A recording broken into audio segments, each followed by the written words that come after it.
So RRB NTPCയുടെ under graduate notification വന്നിട്ടുണ്ട്. അതായത് +2 ഉള്ളവർക്ക് ഇത് അപ്ലൈ ചെയ്യാൻ പറ്റും. അപ്പോൾ ഇതിൻ്റെ നോട്ടിഫിക്കേഷൻ ഞാൻ ജസ്റ്റ് ഡീറ്റെയിൽ ആയിട്ടൊന്ന് കാണിച്ചു തരാം. അപ്പം ഇതിൻ്റെ ഡേറ്റ് വരുന്നത് നമുക്ക് ഓപ്പണിംഗ് ഡേറ്റ് 20th ഒക്ടോബറിന് ഇത് ഡേറ്റ് നമുക്ക് അപ്ലൈ ചെയ്യാൻ പറ്റും. അത് 30th വരെ നമുക്ക് 29th നവംബർ വരെയാണ് അപ്ലൈ ചെയ്യാൻ പറ്റുന്നത്. പിന്നെ ഡേറ്റ് ഓഫ് മോഡിഫിക്കേഷൻ ഇതൊക്കെ ചെയ്യാൻ 30th നവംബർ തൊട്ട് പറ്റും. 29th നവംബർ വരെ നമുക്ക് അപ്ലൈ ചെയ്യാൻ പറ്റും. അപ്പോൾ ഇനി അടുത്തത് ടോട്ടൽ വേക്കൻസിയാണ് 3058 വേക്കൻസിയാണുള്ളത്. അതിൽ കൊമേഴ്ഷ്യൽ കം ടിക്കറ്റ് ക്ലർക്കിന് 2424, അക്കൗണ്ട്സ് ക്ലർക്ക് കം ടൈപ്പിസ്റ്റിന് 394, junior clerk cum typist 163, trains clerk 77. ഇങ്ങനെയാണ് വേക്കൻസി വരുന്നത്. ഏജ് 18 to 30 ഇയേഴ്സ് ഉള്ളവർക്ക് അപ്ലൈ ചെയ്യാം. 12th ലെവലാണ്.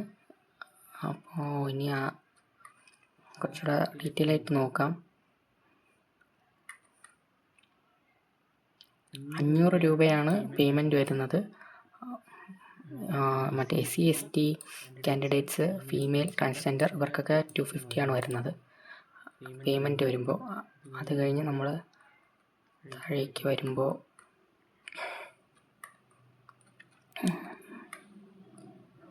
ഇത് എക്സാം പാറ്റേൺ ആണ്. സെയിം NTPC ഗ്രാജുവേറ്റ് ലെവലിൻ്റെ പാറ്റേൺ തന്നെയാണ്.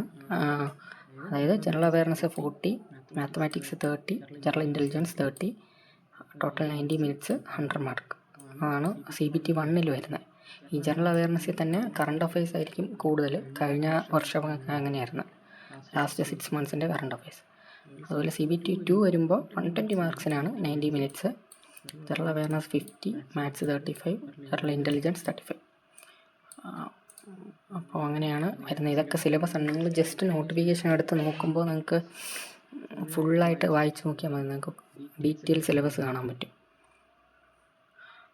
പിന്നെ താഴേക്ക് വരുമ്പോൾ പിന്നെ നമുക്ക് ഓരോ പോസ്റ്റ് വൈസ് ഉള്ള ഇത് കാണും. ഇത് പേ ലെവലാണ്. Chief commercial cum ticket clerk 21,700 ആണ് സ്റ്റാർട്ടിങ് ഇത്. പിന്നെ അത് കഴിഞ്ഞ് അക്കൗണ്ട്സ് ക്ലർക്ക് കം ടൈപ്പിസ്റ്റ് 19,900 ആണ്.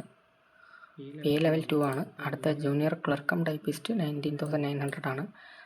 ട്രെയിൻസ് ക്ലർക്കിന് 19,900 ആണ്. അപ്പോൾ ഇനി നമുക്ക് പോസ്റ്റ് വൈസ് നമുക്ക് നോക്കി നോക്കാം. അതിപ്പോൾ RRB അഹമ്മദാബാദിൻ്റെ ആണ്. നമുക്ക് സൗത്ത് ഇന്ത്യ മാത്രം ഞാൻ ജസ്റ്റ് ഒന്ന് കാണിച്ചത്. ബാംഗ്ലൂർ ടോട്ടൽ അൺറിസർവ്ഡിന് 27 വേക്കൻസി ആണുള്ളത്. SCക്ക് 9, STക്ക് 4, OBCക്ക് 7, ടോട്ടൽ 54 വേക്കൻസിയാണ് RRB ബാംഗ്ലൂരുള്ളത്. ഓക്കെ, ഇനി അടുത്ത് നമുക്ക് ചെന്നൈ നോക്കാം. ചെന്നൈ ടോട്ടൽ 80 വേക്കൻസി ഉണ്ട്. അതിൽ 33 unreserved, SC 11, OBC 23, ST 5, EWS 8 അങ്ങനെയാണ് വരുന്നത്. ഇതിൽ തന്നെ accounts clerk cum typist 23 vacancy ഉണ്ട്. അടുത്തത് നമുക്ക് നോക്കുമ്പോൾ ട്രിവാൻഡ്രം നോക്കാം.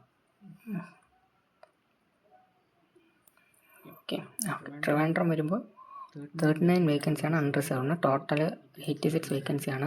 OBC 26, ST 1, SC 12, EWS 8. അത് കൊമേഴ്ഷ്യൽ കം ടിക്കറ്റ് ക്ലർക്കും ട്രെയിൻസ് ക്ലർക്കും മാത്രമാണ് വേക്കൻസി ഉള്ളത്.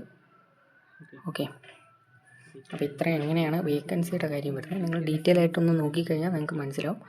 അപ്പോൾ ഒന്ന് ഓർത്തിരിക്കേണ്ടതെന്ന് പറഞ്ഞാൽ നമുക്ക് സ്റ്റാർട്ടിംഗ് ഡേറ്റ് വരുന്നത് എന്നാണ് നാളെ, അതായത് 27th 28th ഓപ്പണിംഗ് ഡേറ്റ് വരുന്നത്. Closing 29th November. 20th ഒക്ടോബറിന് സ്റ്റാർട്ടിങ്, 29th നവംബറിന് ക്ലോസിംഗ്. Okay, thank U.